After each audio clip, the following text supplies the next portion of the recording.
Spring, 1942, Washington, D.C. The war room smelled of cigarette smoke and desperation. Colonel Henry Aldrich Mitchell stood at the heavy oak table, 3 manila folders spread before him like accusations. Each folder bore the same stamp in red ink. Mission failure, casualties sustained.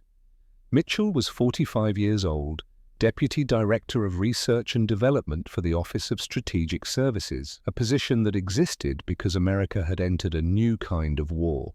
A war where battles were fought in shadows, where victory often meant a man dying quietly in an occupied city, his death noticed by no one until morning. The folders told stories Mitchell had read too many times before. France, an OSS agent sent to eliminate a Gestapo officer coordinating deportations. The agent used the standard-issue Colt Woodsman pistol fitted with a Maxim silencer from the 1920s. He fired once. The suppressor muffled the muzzle blast, yes. But the mechanical action of the slide cycling backward made a sharp, metallic crack. The sound carried across the courtyard. German soldiers came running. The agent died in a hail of submachine gun fire 30 seconds later. Belgium. A team sent to snatch a scientist from a research facility. They needed to neutralize 2 guards at close range. Same weapon, same result. The first guard fell silently enough, but the ejecting brass hit the cobblestones with a ping that might as well have been a church bell. The second guard turned, shouted. The facility lit up like Times Square. The team extracted without the scientist. 3 weeks later, intelligence confirmed the scientist had been transferred to Berlin. Beyond reach, Norway. A sabotage mission against a heavy water production plant. The entry team needed to eliminate a roving patrol without alerting the garrison. The Colt Woodsman worked as designed, which meant it worked poorly. The suppressor reduced the sound, but not enough. Not nearly enough. The garrison woke. The saboteurs scattered into the winter darkness. The plant continued operating. The mission existed now only as a classified report gathering dust. 3 missions, 3 failures. All because American intelligence didn't have a weapon that could kill without making a sound. Mitchell closed the last folder. He looked up at the man standing across the table. Robert Thornton Davidson, director of the OSS, 50 years old, with the grey hair and hard eyes of a man who sent young Americans to die in places their families would never know about. Davidson spoke first. His voice was quiet, the kind of quiet that made you lean in. "How many more, Henry?" Mitchell understood the question. How many more agents would die because they carried weapons designed for target shooting at country clubs, not for killing sentries in occupied cities? "Too many," Mitchell said. Davidson walked to the window. Outside, the Potomac River moved like molten lead under grey skies. Somewhere across the Atlantic, the real war was grinding forward. Tanks and bombers and artillery barrages that shook the earth. But Davidson and Mitchell fought a different war, one where silence mattered more than firepower. "The British have something," Davidson said. "A pistol called the Well-Rod, bolt action, fires .32 caliber ammunition. Their special operations executive uses it for close work. I'm told it's remarkably quiet." Mitchell had heard rumors the SOE guarded their weapons development like state secrets, which technically they were. "Have they offered to share the design?" Mitchell asked, though he already knew the answer. Davidson turned from the window. His expression said everything. "Churchill himself signed the order. No American access. They'll cooperate on operations, on intelligence sharing, on joint missions.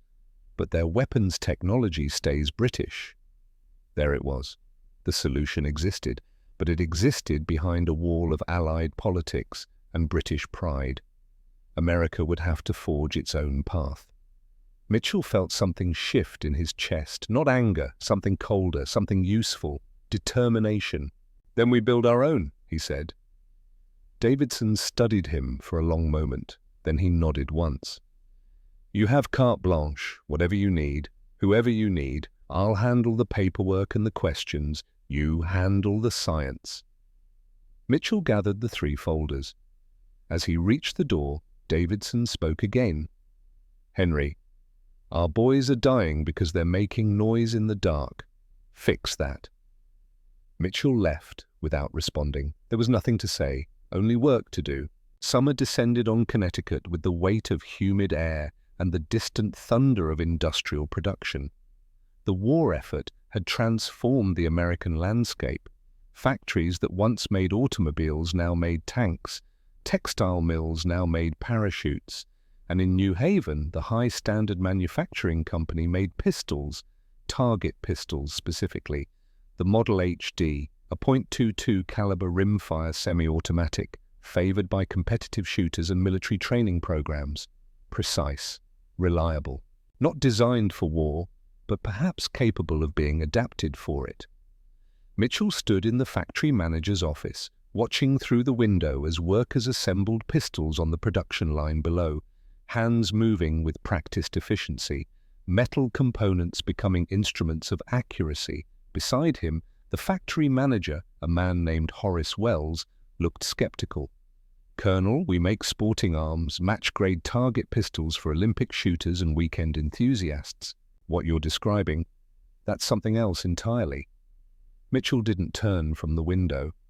"I'm describing a modification to your existing platform, an integral suppressor, permanently attached. The weapon would function identically to your Model HD, but with the addition of a cylindrical housing around the barrel." Wells shifted his weight.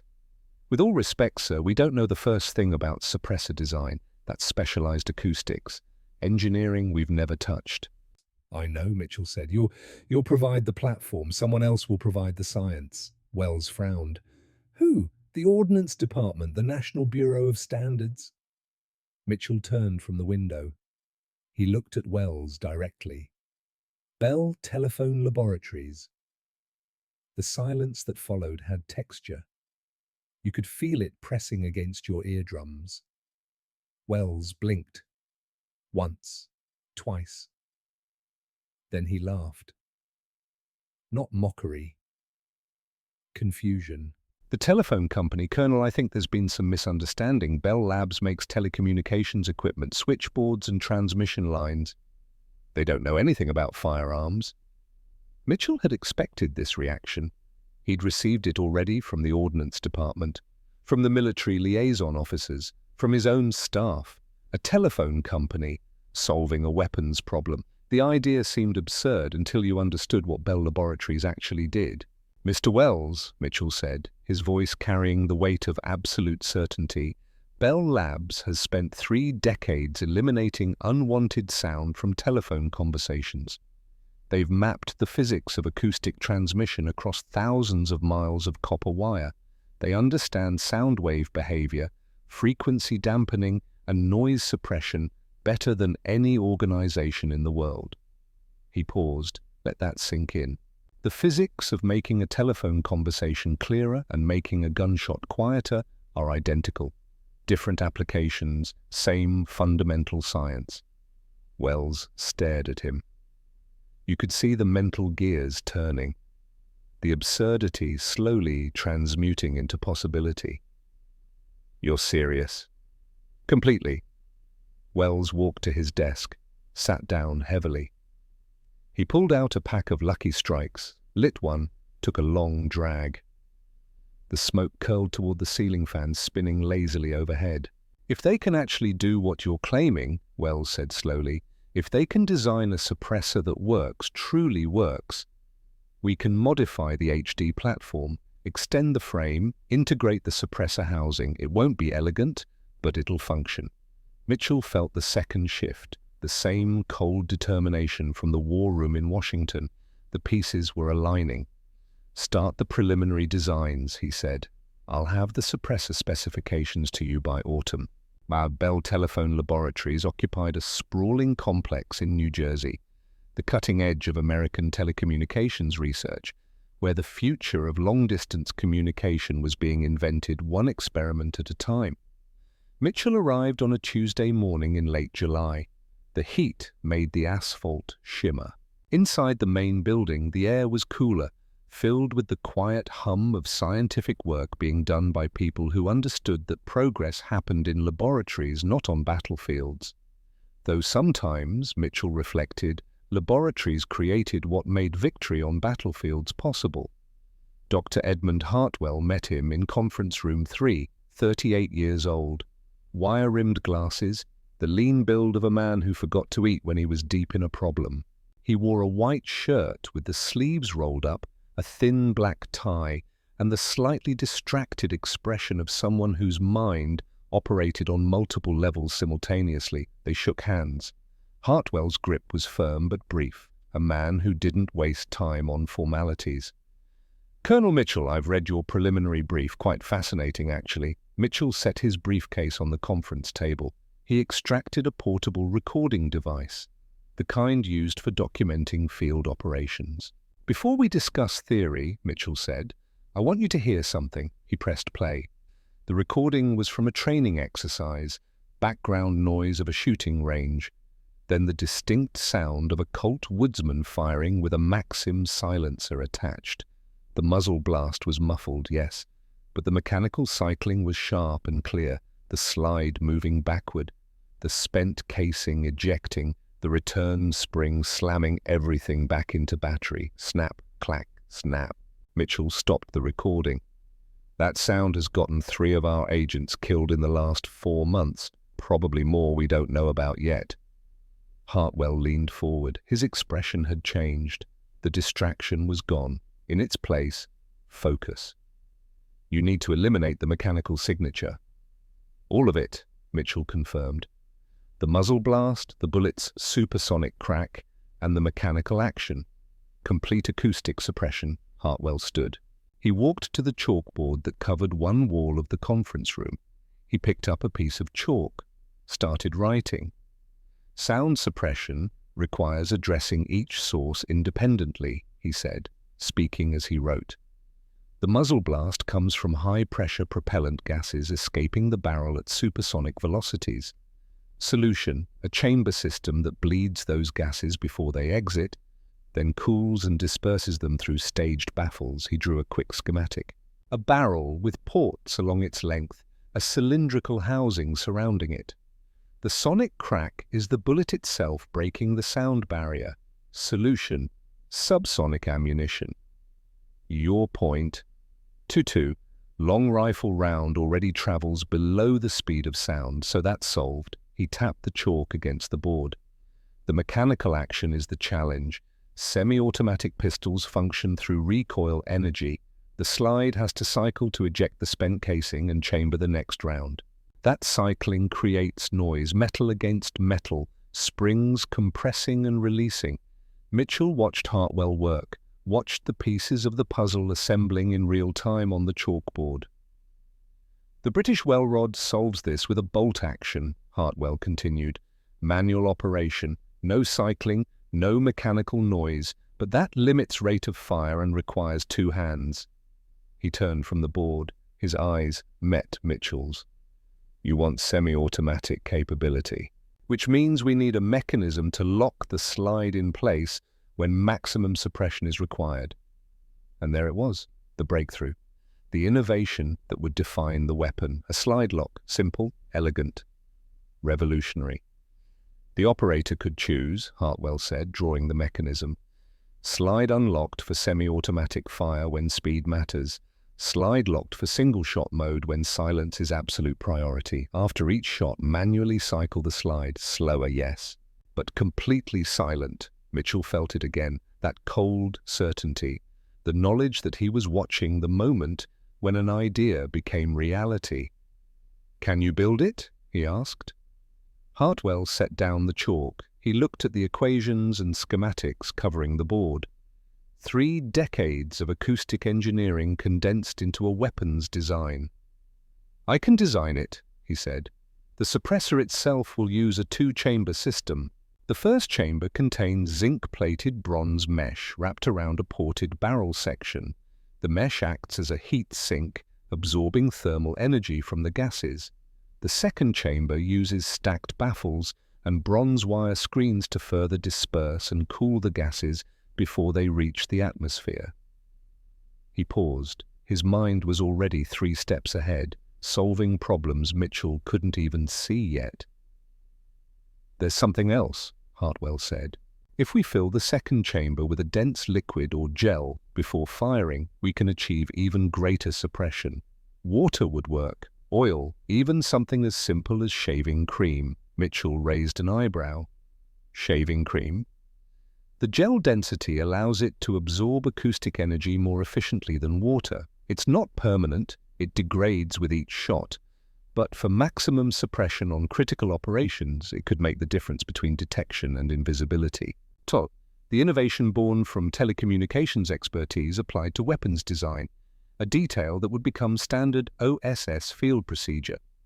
Mitchell walked to the chalkboard. He studied the schematics. In his mind, he saw it already, the weapon taking shape, the solution to a problem that had killed good men. "How long?" he asked. "To finalize the design specifications? 6 weeks? Maybe 8? "You have 4. Hartwell didn't flinch. He simply nodded. Then I'll need access to high standards platform specifications immediately and a quiet place to work. No interruptions." Mitchell extended his hand again. This time, the handshake lasted longer, a partnership forged in urgency and possibility. "You'll have everything you need, Doctor, because what you're designing isn't just a weapon. It's the difference between our people coming home or dying in foreign streets because someone heard a sound that shouldn't have been there." Hartwell held his gaze. Behind the wire-rimmed glasses, something shifted. The academic becoming the patriot. The scientist understanding that his equations would translate into lives saved or lost. "I understand, Colonel, and I won't fail them." 6 weeks later, Mitchell returned to Bell Labs. September had brought cooler air and the first hints of autumn colors. But inside Conference Room 3, the season didn't matter. Only the work mattered. Hartwell looked thinner, more tired, but his eyes burned with the intensity of someone who had found the solution and refused to let it go until it was perfect. On the table between them sat a technical drawing, not a schematic now, a complete blueprint, every measurement precise, every component specified. The culmination of decades of acoustic research applied to a single purpose, making death silent. "The barrel is ported here, here, and here," Hartwell explained, pointing to the drawing. "Gases bleed into the first chamber before the bullet exits the muzzle. The bronze mesh wraps around this section. Temperature calculations show it can absorb sufficient thermal energy to prevent catastrophic gas expansion." His finger moved to the second chamber. "Baffles here create turbulence. The gases can't maintain directional velocity. They disperse, cool, slow down. By the time they reach the exit port, they're moving at subsonic speeds. No sharp report, just a soft exhalation." Mitchell studied the drawing. "And the slide lock mechanism?" Hartwell flipped to the second page, a detailed cross-section of the pistol's receiver. "A simple lever here. Engaged position locks the slide closed. Disengaged position allows normal semi-automatic operation. The operator chooses based on tactical requirements." He looked up at Mitchell. "With the slide locked and the second chamber filled with shaving cream, the dominant sound will be the bullet striking the target, not the weapon firing." Mitchell let that statement settle. The bullet striking the target would be louder than the gun firing it. That was power. That was invisibility. That was exactly what American intelligence needed. "What's the degradation rate?" Mitchell asked. "The bronze mesh will last approximately 200 to 250 rounds before thermal and chemical degradation reduces effectiveness below acceptable thresholds. The suppressor isn't field replaceable. The weapon would need to be returned for servicing." "Operational lifespan?" With proper maintenance, indefinite, the suppressor is integral to the weapon. They're one unit. Mitchell reached into his briefcase. He pulled out a single sheet of paper, a contract authorization, already signed by Robert Thornton Davidson, blank spaces where the contractor's name would go. He slid it across the table to Hartwell. Bell Telephone Laboratories is hereby contracted to provide detailed suppressor specifications to the Office of Strategic Services for integration into a classified weapons platform. Delivery required by October 1943. Hartwell read the document. He set it down, picked up a pen. Before he signed, he looked at Mitchell one last time. "Will it work, Colonel? Not the science. I know the science is sound, but out there, in the real world. And will it save the lives you're hoping it will?" Mitchell thought of the 3 folders, the mission failures, the agents who died making noise in the darkness. "Yes," he said, "it will."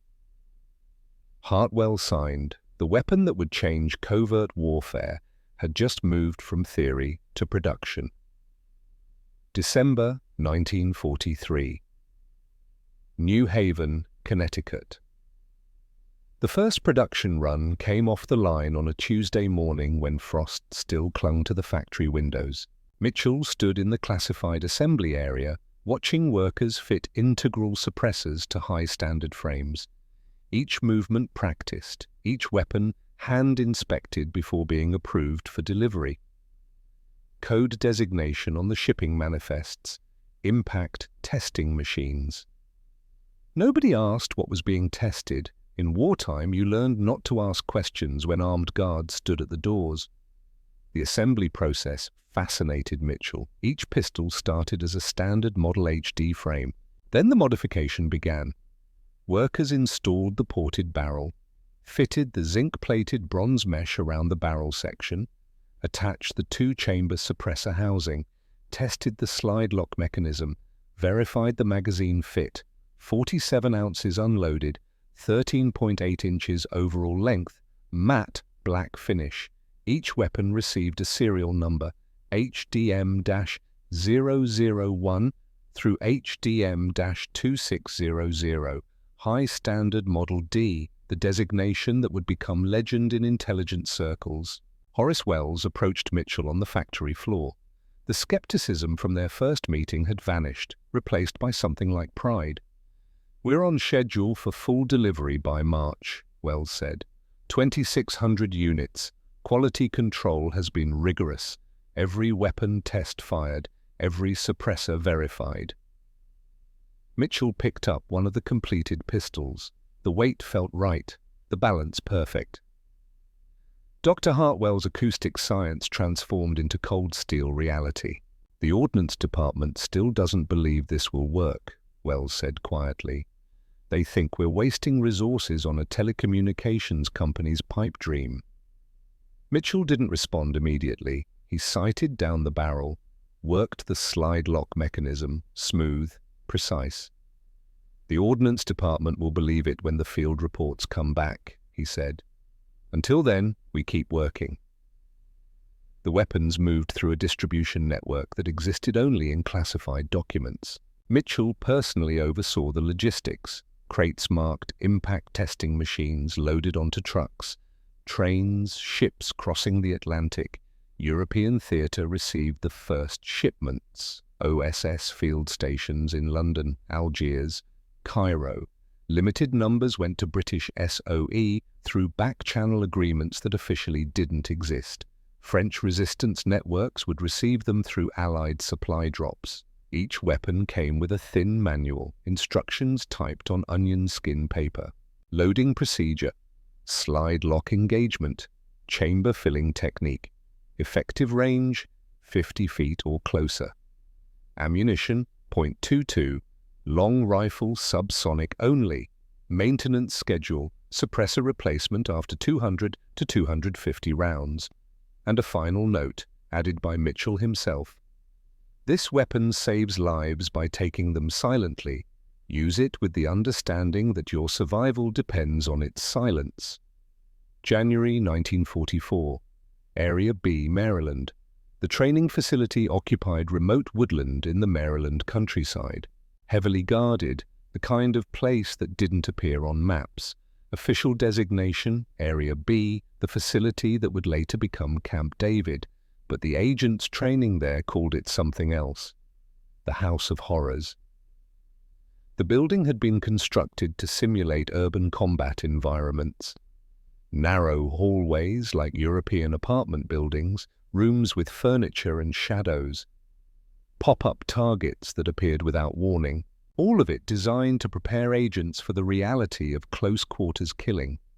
Mitchell arrived on a morning when snow dusted the trees. He walked through the facility with Colonel Rex Thompson, the chief instructor. Thompson was 52 years old, former Shanghai police officer who had trained British commandos before joining OSS. He understood violence in a way that couldn't be taught from textbooks.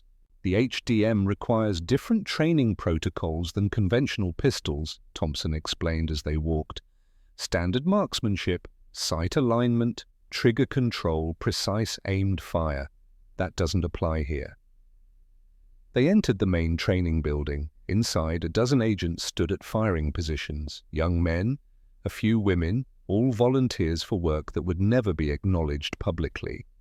Thompson demonstrated with an HDM. He raised the weapon without sighting, pointed it like an extended finger, fired 3 times in rapid succession. 3 targets, 3 hits, center mass on each. The sound was barely audible, a soft, mechanical sigh. The loudest noise came from the bullets striking the paper targets. "Point shooting," Thompson said, his voice carrying across the range. "You extend the weapon as an extension of your arm. You look at the target, not the sights. Your body knows where the barrel is pointing. Trust that instinct." He engaged the slide lock, manually cycled the weapon, fired again. This time, the sound was even quieter, a whisper of mechanical action, nothing more. "Slide locked mode," Thompson continued. "For situations where absolute silence is required, sentry elimination, guard dog neutralization, any scenario where a single shot needs to be undetectable, you sacrifice rate of fire for complete acoustic suppression." He held up a can of Barbasol shaving cream. "Dr. Hartwell's innovation. Fill the second chamber before critical operations. The gel absorbs acoustic energy better than water or oil, makes the weapon as close to silent as physics allows." The agents watched with the intensity of people who understood that this training might be the difference between coming home or dying in a foreign street. Mitchell observed the drills, agents moving through the House of Horrors, pop-up targets appearing in doorways behind furniture in shadows, the HDM coughing softly, targets falling, agents moving forward. One young agent, couldn't have been more than 23, completed the course in under 2 minutes. 6 targets, 6 shots, perfect silence. When he emerged, his hands were steady, but his eyes carried the weight of what he'd just learned to do. Thompson approached him.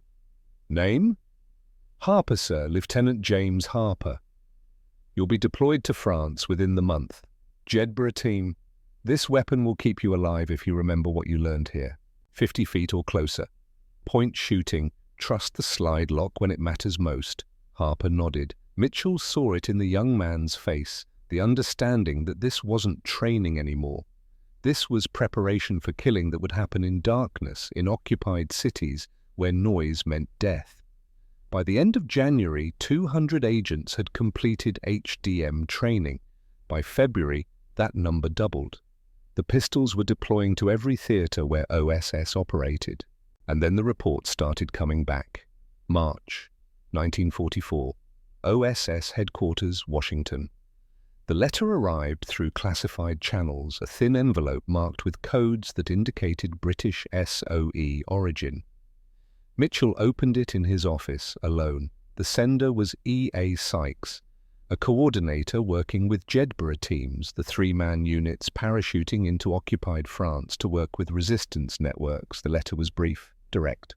"Colonel Mitchell, request additional supply of suppressed pistols. Initial distribution of 122 units to Jedburgh teams has proven highly effective. Field reports indicate mission success rates improved significantly. Sentry elimination operations completed without detection. Document retrieval missions achieving objectives that previously failed due to acoustic compromise. French resistance networks requesting access to weapons. British SOE concurs this. Represents optimal tool for current operational requirements. Recommend immediate shipment of additional 200 units to London Distribution Centre. E. A. Sykes. Mitchell read the letter 3 times, then he filed it in a folder that was already growing thick with similar reports. Belgium, a team sent to extract a scientist from a research facility. Previous attempt had failed due to noise alerting guards. Second attempt with HDM weapons, mission success. Scientist extracted, no casualties, Norway. Sabotage operation against industrial target. Guards eliminated silently. Demolition charges placed. Team extracted before alarm raised. Target destroyed. France. Multiple reports from Jedburgh teams, sentry eliminations, ambush operations, prisoner snatches. The pattern was consistent. Missions that previously failed due to acoustic detection were now succeeding. The weapon was doing exactly what Mitchell had promised, saving lives by enabling silent operations, but the reports told only part of the story. Between the lines, Mitchell read what wasn't written, the fear that agents no longer carried, the confidence that came from knowing their weapon wouldn't betray their position, the psychological edge of operating with tools that worked. Davidson entered Mitchell's office without knocking. He held a folder similar to Mitchell's. "The field reports are remarkable," Davidson said. "Mission success rates in covert operations have increased by 37% since HDM deployment."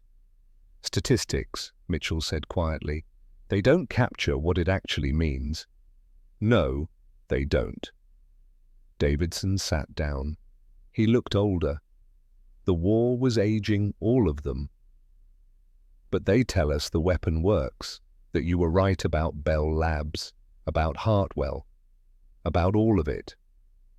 Mitchell thought about the 3 folders that had started this journey, the mission failures, the agents who had died because their weapons made noise at the wrong moment.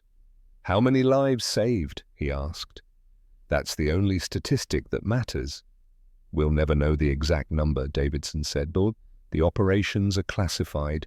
The missions happen in darkness, but every agent who completes an operation and comes home, that's 1 life saved. Multiply that across every theater, every mission, every night when someone needed absolute silence." He paused. "Henry, you've changed how we fight this war. The enemy knows we have suppressed weapons now. The British have made sure of that with their well rod, but they don't know where ours are, don't know which agents carry them. Every German sentry on every night shift in every occupied city is now wondering if that sound they heard was a weapon or just the wind." Mitchell didn't respond. There was nothing to say. The weapon existed, it worked. Agents were coming home. That was enough. But there was one more test, one more demonstration that would prove the weapon's worth to the person whose approval mattered most, the President of the United States. November 1944, the White House.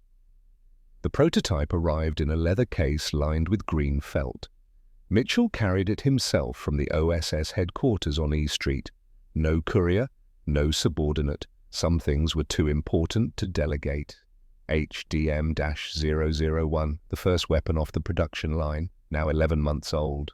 Tested in training, proven in the field, ready for the demonstration that would validate everything. Mitchell stood in the West Wing corridor, the case resting against his leg. Through the walls he could hear the muffled rhythm of the executive branch conducting war. Secretaries typing, phones ringing, the machinery of global conflict operating at the speed of paper and ink. Robert Thornton Davidson emerged from a side office. He looked at Mitchell, nodded once. "He's ready?" They walked through corridors where history happened quietly, past portraits of dead presidents whose wars had been fought with cannons and cavalry. Those men would not have understood what Mitchell carried, a weapon designed not to announce death, but to deny it had occurred at all. The door to the Oval Office stood open. President Franklin Wheeler sat behind the resolute desk, dictating correspondence to his personal secretary, Margaret Ashford. She typed with the mechanical precision of someone who had served 3 administrations. Wheeler was 62, grey hair receding, reading glasses perched on his nose. He looked like what he was, a man carrying the weight of a global war on shoulders that had already borne the Great Depression. He glanced up as Mitchell and Davidson entered, made a small gesture. "Wait." Margaret's fingers continued their dance across the typewriter keys. Wheeler's voice rolled on, measured and precise, and conveyed to General Marshall my complete confidence in his judgment regarding the Italian campaign. The decisions made in the field must reflect the realities on the ground, not the preferences of armchair strategists in Washington. Signed, etc. Margaret pulled the letter from the typewriter. "I'll have this ready for signature within the hour, Mr. President." "Thank you, Margaret. That will be all." She gathered her materials and left. The door closed with a soft click. Wheeler removed his reading glasses, folded them, set them on the desk with the careful precision of a man who had learned that small routines created order in chaos. "Director Davidson, Colonel Mitchell, I understand you've brought me something that will either impress me greatly or waste 20 minutes I don't have." Davidson stepped forward. "Mr. President, what we're about to demonstrate represents a breakthrough in covert operations capability. But the demonstration requires your complete attention and, most importantly, your silence during the test." Wheeler's eyebrow raised. "My silence?" "Yes, sir. We need you to continue working, reading, writing, anything that would occupy you in a normal setting. Don't react to what happens behind you." The president looked between them. You could see him calculating, weighing. Then he reached for a document from the stack on his desk. "Very well, I have budget appropriations to review. Tedious work, but necessary. Proceed with whatever you're planning." Davidson moved to stand directly behind the president's chair, 3 feet of space, close enough to reach out and touch the president's shoulder. Mitchell handed him the HDM. Davidson checked the chamber, verified the magazine, 10 rounds of .22 long rifle subsonic ammunition, drew back the slide manually, let it snap forward, a round, chambered with a metallic click that seemed loud in the quiet office. He engaged the slide lock, the mechanism that made this weapon different from every other semi-automatic pistol in the world. Davidson raised the weapon, pointed it at the far wall away from anything that mattered. The barrel aligned with a section of wall between 2 windows, heavy curtains, dense plaster, nothing that would cause dangerous ricochets. President Wheeler turned a page. His pen scratched notes in the margin. Davidson fired. Davidson. The HDM produced a sound like a book closing in a library. A soft, mechanical sigh. The bullet struck the plaster with a dull thump, and that impact was louder than the shot itself. Wheeler's pen continued moving. Davidson manually cycled the slide, ejected the spent casing into his palm, chambered the next round, fired again. Another soft exhalation, another impact. 10 rounds total. 10 barely audible coughs of sound that wouldn't carry beyond the office walls. Wheeler set down his pen, turned in his chair. His expression cycled through confusion, comprehension, and something close to wonder. "Director Davidson, did you just discharge a firearm in the Oval Office?" "Yes, Mr. President. 10 rounds. Wheeler stood, walked to where Davidson indicated, examined the wall. 10 neat holes punched through the plaster in a tight grouping. He turned back to them. "I heard something. I thought—" He paused. A slight smile crossed his face. The first genuine expression Mitchell had seen from him. I thought it was the telephone dropping in Henry Wallace's office next door. The vice president has clumsy secretaries. There it was. The moment of validation that justified 11 months of development and countless hours of acoustic engineering.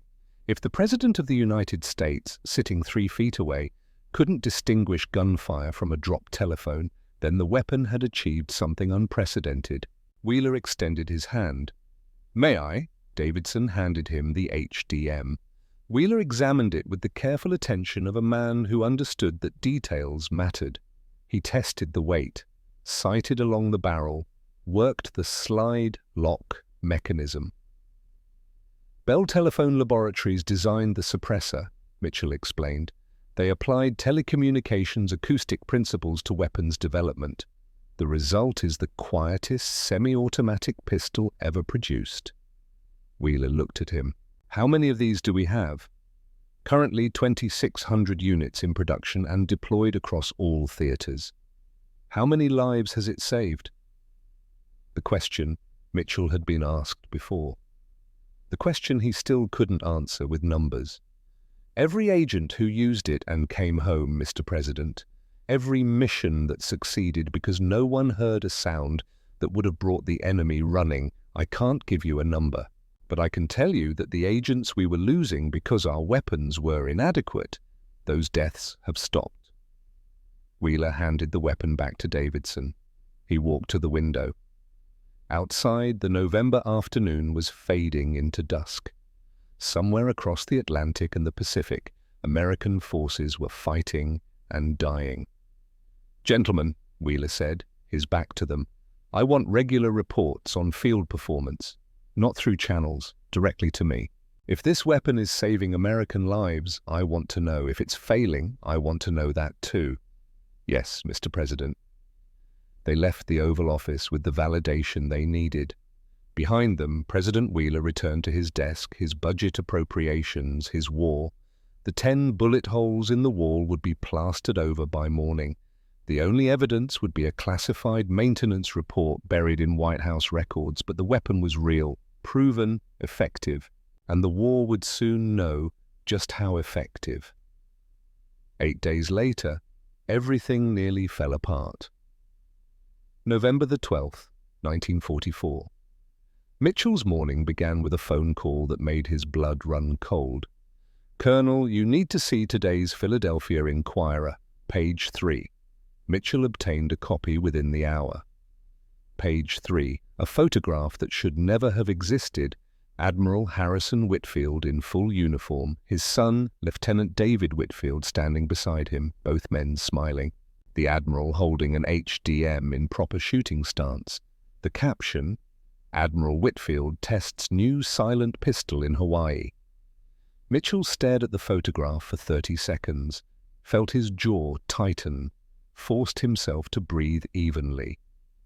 The classified weapon had just become public knowledge.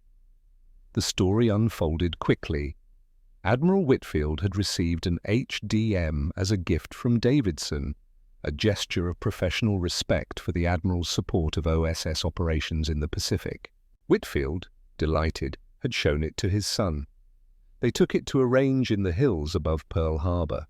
A Navy photographer documented the moment. Standard military photography. Lieutenant Whitfield, proud of his father, sent a copy to his mother in Philadelphia. She showed neighbors. One neighbor worked for the Inquirer. And now the weapon that had been developed in absolute secrecy was on page 3 of a civilian newspaper. The Congressional inquiry happened within 48 hours. Mitchell sat in a hearing room that smelled of old wood and older politics.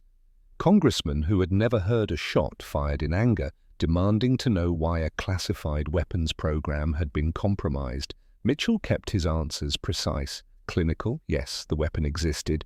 Yes, it was classified. Yes, the photograph represented a security breach. No, the breach had not come from OSS personnel. Yes, steps were being taken to prevent future incidents. The questions came like artillery. How much did it cost? How many existed? What operations had employed it? Were American agents conducting assassinations with suppressed weapons? Mitchell answered what he could. deflected what he couldn't, and then in a moment of clarity, he saw the opportunity hidden in the disaster. During his testimony, Mitchell made a statement that would be quoted in intelligence briefings for years afterward. "Gentlemen, our adversaries now know we possess silent weapons. But they don't know where those weapons are. They don't know which agents carry them. They don't know which operations employ them. Every German guard on every night shift in every occupied city is now wondering if the sound he just heard was a weapon firing or a door closing. That uncertainty, that fear, that's a weapon too." The room fell silent. One congressman, a former army officer who understood psychological warfare, leaned back in his chair. "Are you saying, Colonel, that this security breach might actually benefit our operations?" "I'm saying, sir, that the enemy now knows we can kill silently, but they can't prevent it because they can't hear it coming. In some ways, that knowledge makes them more vulnerable, not less." The inquiry ended with a reprimand filed somewhere in the bureaucratic maze. The photograph became a curious footnote in wartime news coverage. Most readers assumed it was propaganda, a fictional weapon designed to intimidate the enemy, which, Mitchell reflected later, made the security breach almost useful. The weapon was real, the enemy knew it existed, but they couldn't stop it because they couldn't hear it coming. By the time the war ended in 1945, 2,600 HDM pistols had been distributed across every theater of operations. 410 had been expended or destroyed in operations. The remaining weapons transferred to storage as the OSS prepared to dissolve. Mission success rates in covert operations had increased by 37%, but statistics couldn't capture what the weapon had actually meant. The agents who came home, the intelligence gathered, the war shortened by operations that succeeded in silence. Mitchell kept all the field reports in a locked filing cabinet. He never showed them to anyone. They were classified. But more than that, they were personal. Each report represented lives saved, missions completed, Americans who survived because someone at Bell Labs understood how sound worked. The HDM had become exactly what Mitchell promised it would be. A weapon that won through silence. The war ended twice. August 1945 in the Pacific. May 1945 in Europe. The world exhaled, soldiers came home, factories stopped making weapons and started making automobiles again. The machinery of war ground to a halt, except in the shadows.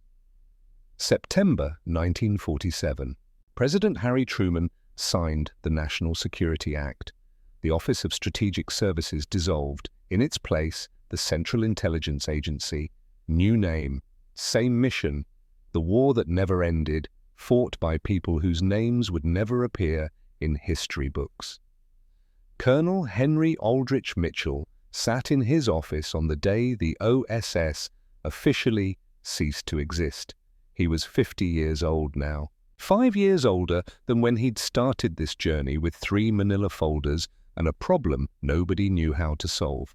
On his desk, an inventory list, assets transferring to CIA control, line item 47, high standard HDM pistols suppressed, quantity 2,190 units, 410 units expended/destroyed in operations. 2,190 silent weapons moving from one intelligence agency to another, the continuity of shadows. Mitchell signed the transfer authorization, his last official act as an OSS officer. Robert Thornton Davidson appeared in the doorway. He looked older too. The war had aged them both in ways that couldn't be measured in years alone. "Henry, walk with me." They left the building together. Outside, Washington was golden with autumn light, leaves turning, the Potomac reflecting the sky like polished steel. "You're not coming to the agency," Davidson said. Not a question, a statement. "No," Mitchell confirmed. I've done what I came to do. The weapon works. The mission continues. Time for younger men to carry it forward. They walked in silence for a moment. Two men who had shared the burden of sending Americans into darkness armed with weapons they had created. The HDM changed covert operations, Davidson said quietly. You know that, don't you? We can measure it in mission success rates, in agents who came home, in intelligence gathered, but the real change was psychological. Our people stopped being afraid of making noise. That fear had been killing them. You removed it. Mitchell didn't respond immediately. He thought about Dr. Edmund Hartwell and his acoustic equations, about the workers at High Standard assembling weapons they couldn't discuss, about agents in occupied Europe who had trusted their lives to 14 inches of steel and science. The weapon was never the point, Mitchell said finally. The point was the men and women carrying it. I just gave them a tool that let them do impossible work. Davidson stopped walking, extended his hand. The agency will keep your weapon in service as long as it remains effective. You have my word. They shook hands, a final parting between two men who had fought a war most people would never know happened. Mitchell retired to a small house in Virginia. He consulted occasionally for the CIA. Technical matters, weapons assessments, but mostly he tended his garden and tried not to think about how many people had died because of something he had created, or how many had lived. June 1950. North Korean forces crossed the 38th parallel. The Korean War began, though it was never officially called a war. A police action, a conflict. Words politicians used when they didn't want to admit what was actually happening. The CIA deployed paramilitary teams along the demilitarized zone, intelligence gathering, sabotage.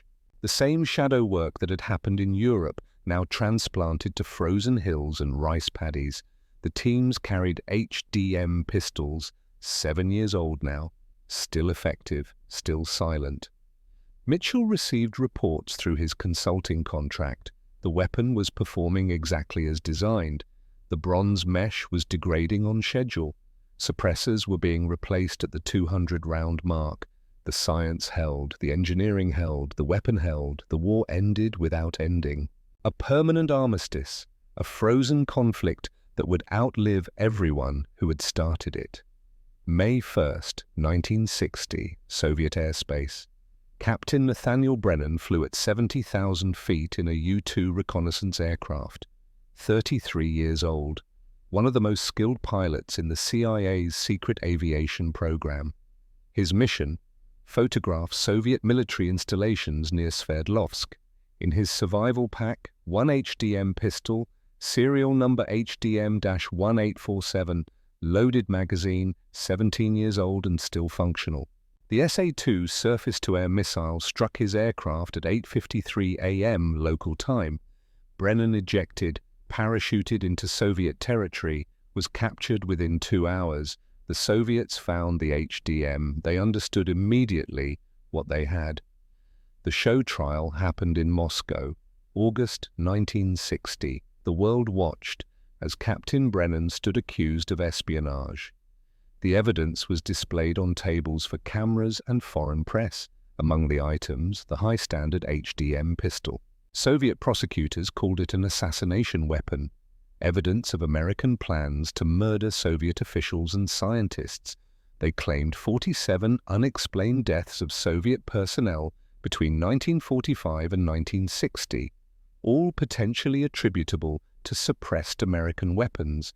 The CIA neither confirmed nor denied. The truth disappeared into classifications that would remain sealed for decades. Mitchell watched the trial on television from his Virginia living room. He was 63 years old. The weapon he had authorized for production 17 years earlier was now being displayed as proof of American perfidy. He felt nothing, not guilt, not pride, just the cold acceptance that weapons designed for shadows eventually found their way into light.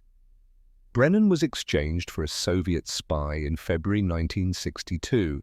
He came home, wrote a memoir that carefully avoided any mention of the HDM's actual capabilities. The pistol remained in Moscow, displayed at the Central Armed Forces Museum, a trophy, evidence of American covert capability frozen behind glass.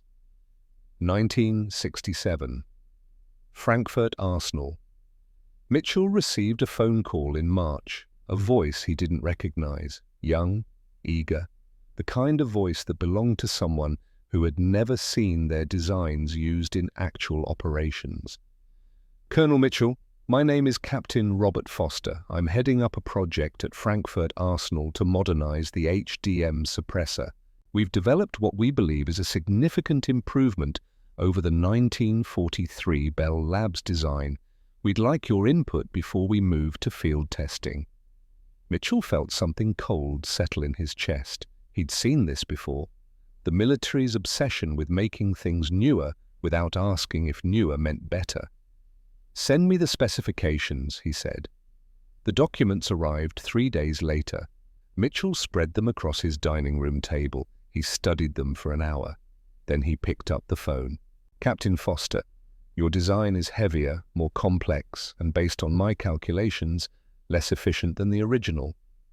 Silence on the other end of the line. Then, sir, with respect, our engineering team believes the additional baffles and the redesigned mesh configuration will improve suppression by 12 to 15%. Your engineering team is wrong. The additional baffles will create back pressure that reduces muzzle velocity. The redesigned mesh has less surface area for thermal absorption. You're solving problems that don't exist while creating new ones. Colonel, we appreciate your historical contribution, but suppressor technology has advanced considerably since 1943.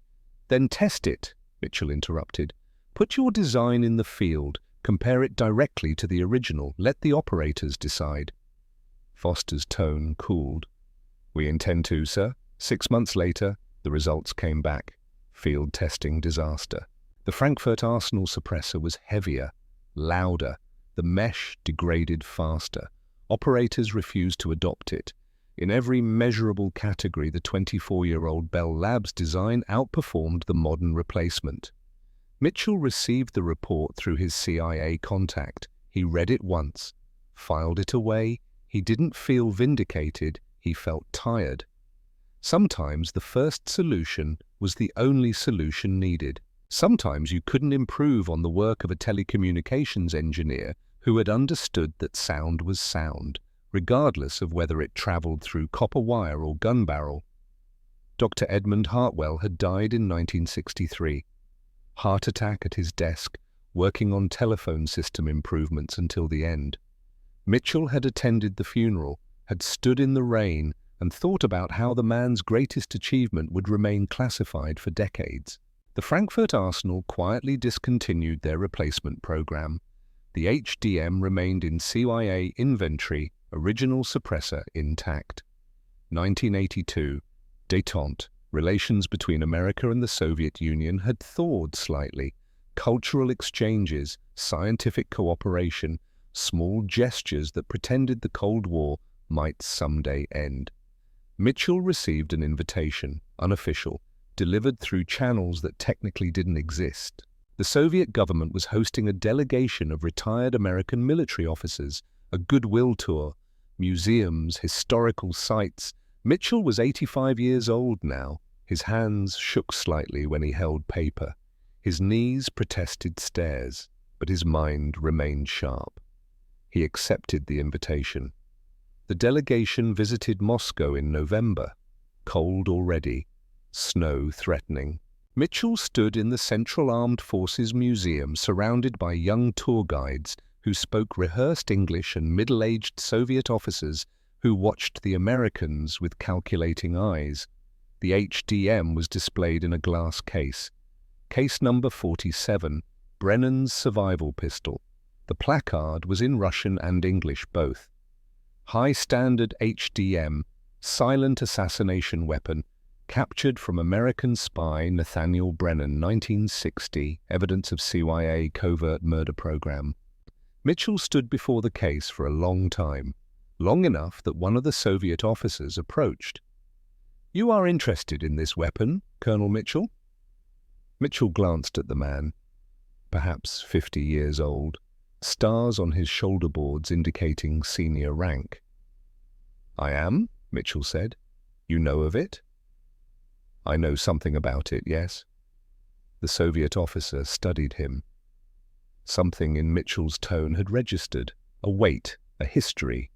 "The placard says this weapon was used for assassinations, that 47 Soviet citizens died from American silent weapons between 1945 and 1960. Is this true?" Mitchell looked back at the HDM behind glass, serial number just visible on the receiver, HDM-1847. He tried to remember if he had personally authorized that particular weapon's deployment. Probably. He had authorized all of them, in the end. "I don't know how many people died from weapons like this," Mitchell said quietly. "The operations were classified, many still are, but I can tell you why the weapon was created." The Soviet officer waited. Because American intelligence agents were dying.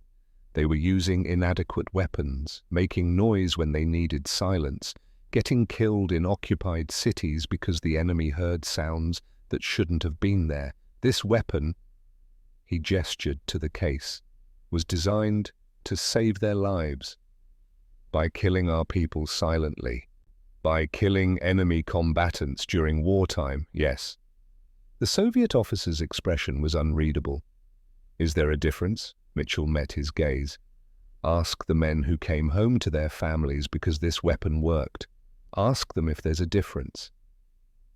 They stood in silence, two old men from opposite sides of a war that had never formally ended, looking at a weapon that represented everything about that war that couldn't be spoken aloud.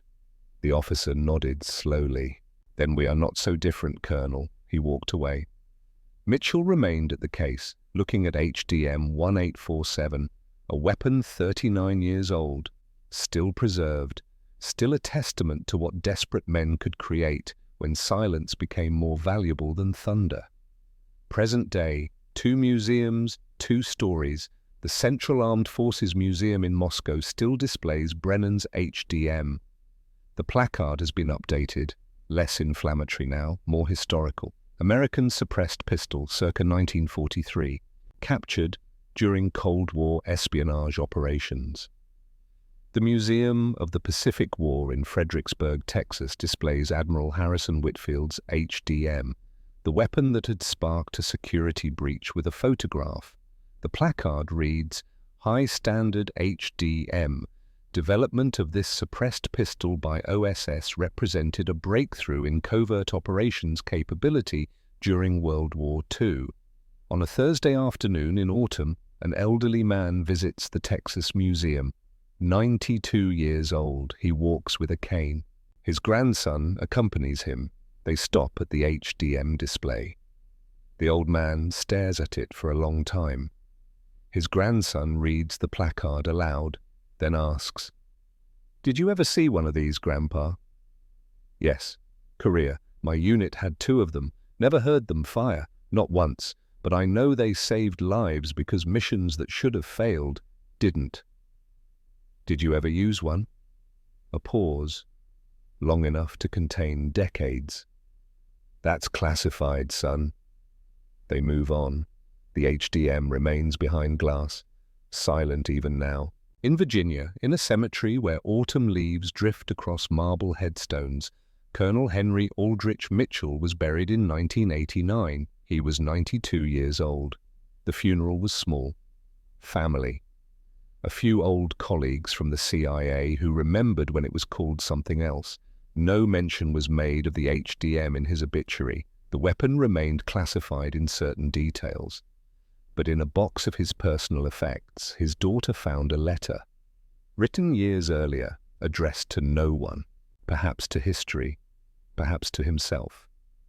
The letter read, "I spent my career creating a weapon that let men kill without being heard. I am not proud of this. I am not ashamed of it. It was necessary work done in necessary times. The agents who carried the HDM into darkness came home because of it. That is what I choose to remember, not the deaths it caused, but the lives it saved. The silence it created was not the silence of death, it was the silence of survival. The letter was never published. It remains in family archives. Private, like so much of the work Mitchell did. The high-standard HDM served American intelligence for nearly 50 years. From 1943 to the early 1990s, the longest service life of any suppressed pistol in military history. Approximately 2,600 were produced. The exact number still in existence is classified. Modern suppressed pistols owe their existence to Dr. Edmund Hartwell's 1943 design. The integral suppressor architecture, the ported barrel, the two-chamber system, these principles remain standard. In telecommunications buildings across America, engineers still work on acoustic problems, sound transmission, noise reduction.